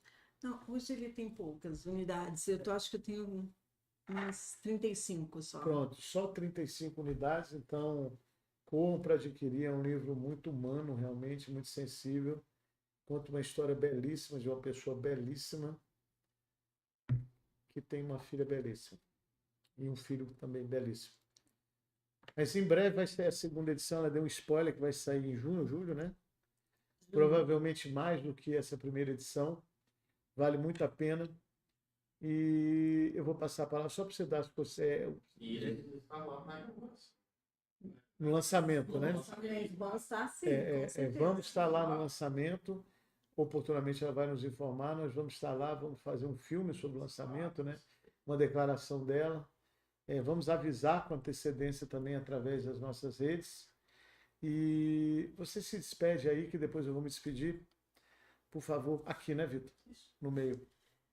Eu queria agradecer, Gabriel, pela oportunidade de estar aqui, mais uma vez falando do meu caçulinha, que é o meu livro, e te parabenizar pelo teu programa, por receber pessoas, mulheres, né, que eu acompanhei nos últimos tempos, com suas histórias, porque eu acredito que todos nós temos as nossas histórias fortes de lutas, né, e de adversidades. Nem todo mundo transforma isso em livro, mas que está ali presente, vivendo, passando, né, e passando, porque passa. Então eu queria te agradecer e dizer a todos que é isso, gente. Quanto mais a gente esmurece, mais difícil fica a vida. Então a gente tem que ser forte mesmo, porque nós somos fortes, né? A gente tem essa capacidade de se reconstruir, de ser resiliente, de se esparramar e depois se juntar de novo. Então é isso, Gabriel. Muito obrigada. Só a história não se torna um livro, se torna um episódio de podcast. Exatamente, nem sempre vai virar um livro, mas eu já vi que tem muitas histórias aqui que viraram um podcast que também é um veículo muito forte de transformação, de outras pessoas escutarem às vezes. Eu escutei de uma amiga minha, até fiquei muito surpresa. Ela, Tati, um dia eu acordei de mau humor, sabe, reclamando da vida, e de repente eu vi você no Instagram, porque eu também já cheguei a fazer um outro podcast, você falando de uma situação com tanta leveza, e aquilo me foi um tapa na cara. E aí é isso, gente. Às vezes a gente toca nas pessoas e move as pessoas a sentirem outras coisas com uma palavra, sabe? Com uma situação que às vezes é só o que a gente precisa mesmo para a gente falar assim: opa, vou olhar com mais cuidado, né? Vou olhar com mais zelo para isso aqui, porque eu não preciso estar assim, eu posso estar melhor. E é isso que eu desejo a todo mundo, essa, esse bom ânimo, essa temperança, essa fé, acreditar que a vida ela tá aí para a gente viver da melhor forma. Obrigada, Gabriel. Obrigado. Vitor, isso é para você ouvir. O Vitor falou que às vezes as histórias não estão contadas em livros, e vem por intermédio de capítulos do podcast, mas eu já venho pensando sobre um assunto. Uma entrevistada nossa que passou por aqui, uma querida amiga hoje nossa, né, a Sol Oliver, ela me procurou, você se lembra disso, Vitor? Me procurou para dar uma sugestão da gente fazer um livro sobre as histórias que passam por aqui, Uhum. né? Com resumos das histórias, Sim, né? sim. E isso realmente, eu vou dizer, você até me inspira hoje. Eu não vou falar para vocês quando isso vai acontecer, mas obrigado, Sol. Talvez você não esteja assistindo agora, você tem uma vida muito comprometida com as suas obrigações, com o sucesso que é a sua vida empresarial também, eu quero dizer isso. Mas nós estamos pensando nisso, né, Vitor? Já falamos sobre isso de verdade. Vamos ver a melhor oportunidade. Vocês todos que me acompanham aqui sabem que eu estou dedicado a um projeto de vida que eu já tenho muitos anos, né? Muitos anos, há 2 décadas, né, Vitor? Então não sei se eu vou ter tempo de fazer isso, porque é um projeto ao qual eu pessoalmente quero me dedicar. Eu não tenho talento do nosso poeta, psicólogo e jornalista Adão. Não sei se tem o talento dela também, que se revelou uma grande escritora, mas eu quero abraçar isso eu pessoalmente, né? Principalmente no processo de revisão, no processo de indicação daquilo que é o mais importante constar do livro, porque eu quero que o livro seja uma fonte muito profunda, né, de conhecimento. Esse conhecimento que eu sempre busco, né, por intermédio das entrevistadas, conhecimento que gera inspiração, que gera motivação para gerar transformação. Eu te agradeço demais. Você trouxe uma entrevista emocionante. Todo mundo já está acostumado, né? Eu realmente sou uma pessoa sensível, né? A gente é multifacetário, né? Eu sou sensível para isso. Sensível eu sou sempre, mas eu tenho esses momentos, né, que eu me exponho de verdade, não tenho vergonha nenhuma de me expor, que isso revela a minha humanidade. E é isso que eu queria falar, tá? É um spoiler, mas já está dito. Nós vamos ter livro também. Sabe, Vitor? Nós vamos fazer. Eu quero agradecer por vocês estiverem aqui, por vocês que compartilharam, por vocês que acompanharam esse 38º episódio. Terça-feira que vem tem mais, tá? E se aqui estiver assistindo quem também nos acompanha no nosso podcast Política. Amanhã, às 19 horas, nós vamos também entrevistar uma pessoa muito bacana que vai trazer lições sobre a sociedade, sobre a política. E eu agradeço de coração a vocês todas que estiveram aqui, vocês todos. Quem ainda não seguiu, siga o nosso perfil. Quem ainda não se inscreveu, se inscreva no canal do YouTube. Inclusive, porque daqui a pouquinho, talvez na hora que a cortina baixar aqui, esse episódio completo já vai estar no YouTube. Não é isso, Vitor? Isso. Muito obrigado. Um beijo ó, no coração.